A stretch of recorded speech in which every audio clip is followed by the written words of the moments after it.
Evening as South Africa cements its place as a global outsourcing powerhouse.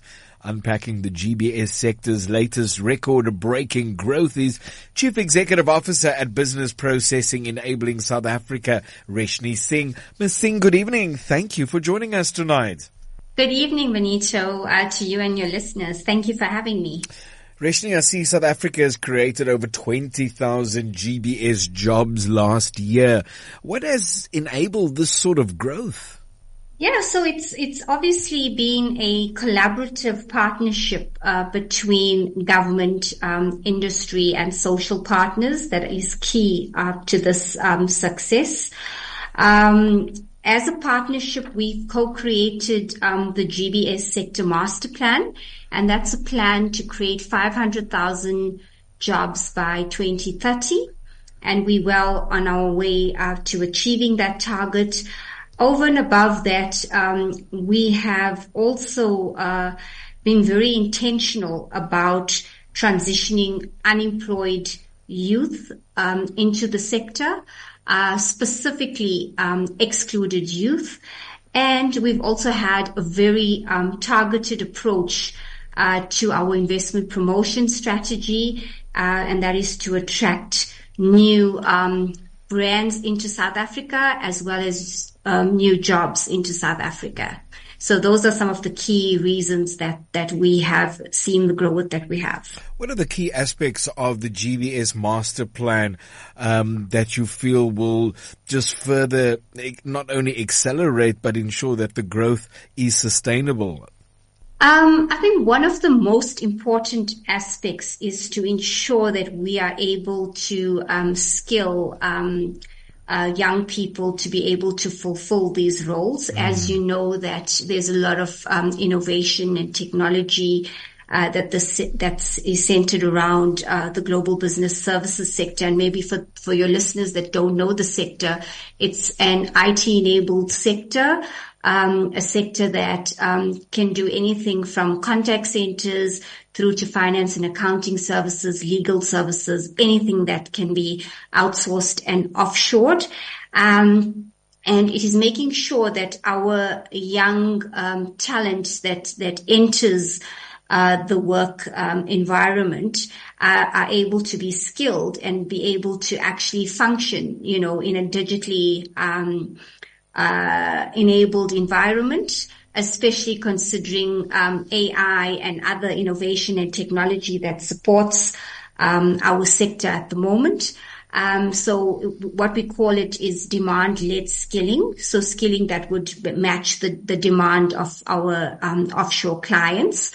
And maybe to also just explain to the listeners that these are jobs that actually service clients that are sitting predominantly in the UK, in the US, other parts of Europe, Australia, etc. So clients or agents, contact center agents would be servicing clients that sit in these source markets. So it's very important for them to be able to have the right skills to be able to engage and interact in a global context. And those skills, Reshni, do those skills translate into long-term careers for these young people? Most definitely. So there's a very clear career pathway for young people in the GBS sector. There are actually literally hundreds of success stories of people who started off as agents and today they are executives of these global companies.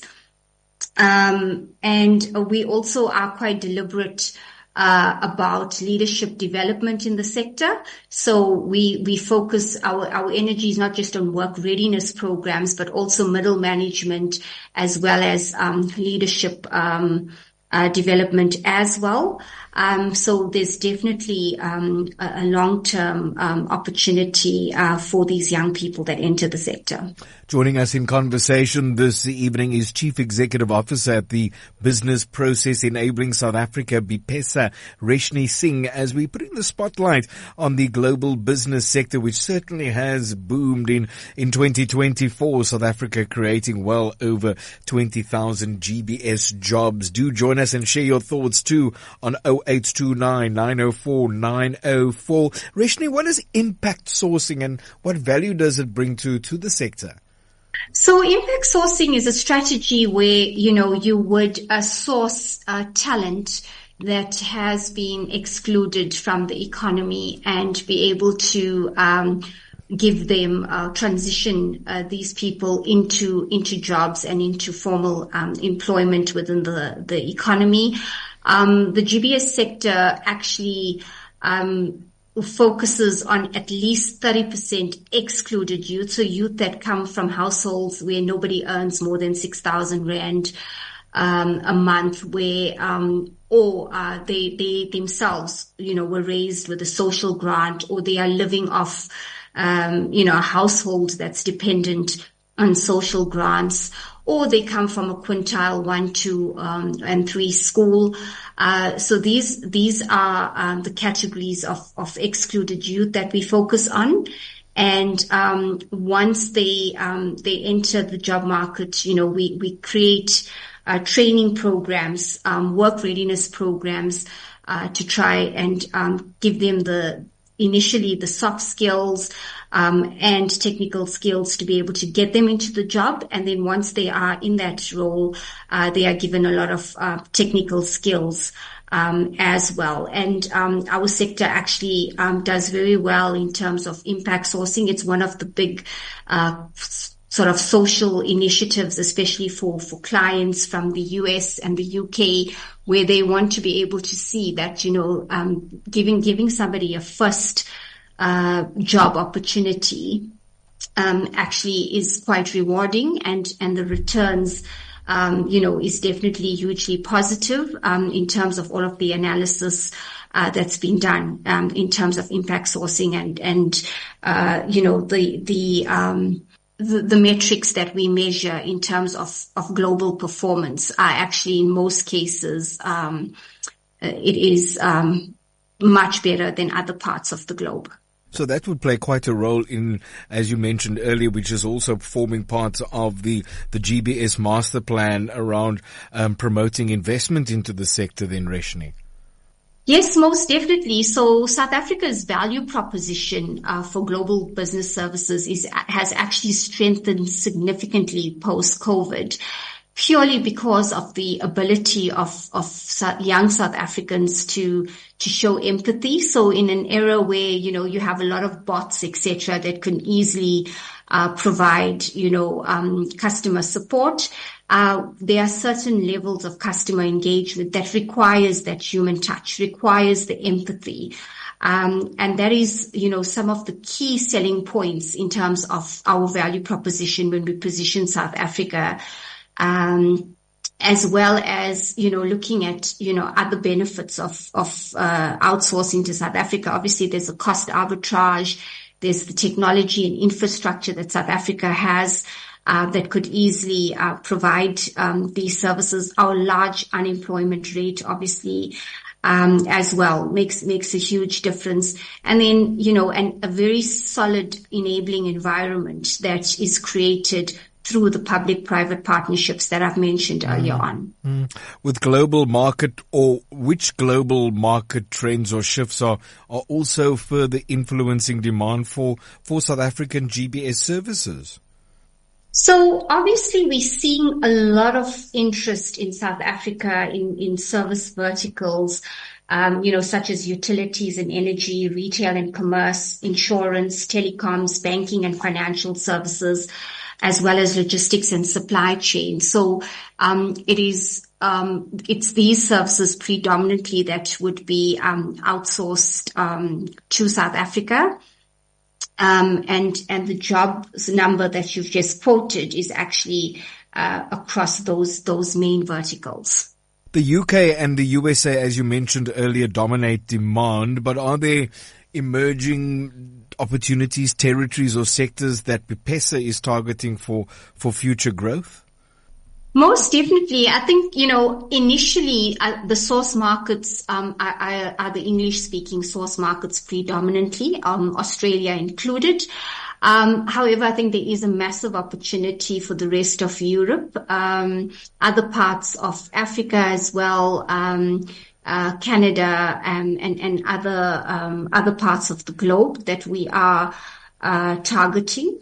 The other thing about AI and recent technology, it's very easy to actually speak in English and have that translated into European languages, which we also see as a massive opportunity. And perhaps growing that, in South Africa. Cost competitiveness is extremely important as well. South Africa may not be as cheap as competitor destinations like India, Philippines, etc. And we don't want to be. Our value proposition is centered around quality, and being able to give that added value, I think, is going to be key in terms of penetrating other source markets as well. When you say added value, what is that added value, Reshni? So the added value would be all of your performance metrics in terms of being able to first call resolutions, for example, etc. And you're able to actually resolve customer inquiries fairly quickly. I mentioned earlier on empathy, being able to relate to your customers, to your clients, most importantly, it's, I think, the ability to have a conversation and not necessarily stick to a script. So in most cases, if you look at the voice BPO activity, it's very scripted, and as soon as you go off script, the performance immediately slacks. And obviously from a South African context, you find that the young people are able, to engage, and they're able to work around that. And the biggest, I think, benefit that we've been listening to from our end user clients is the ability to problem solve as well.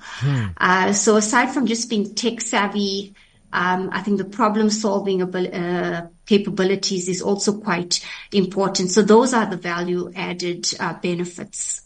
Reshni, lastly, as a woman leading one of the country's most dynamic industries, how do you see the link between gender equity, digital transformation, and economic growth within your sector? So our sector is actually very focused to women empowerment. I personally, as a leader, drives women leadership quite strongly in the GBS sector.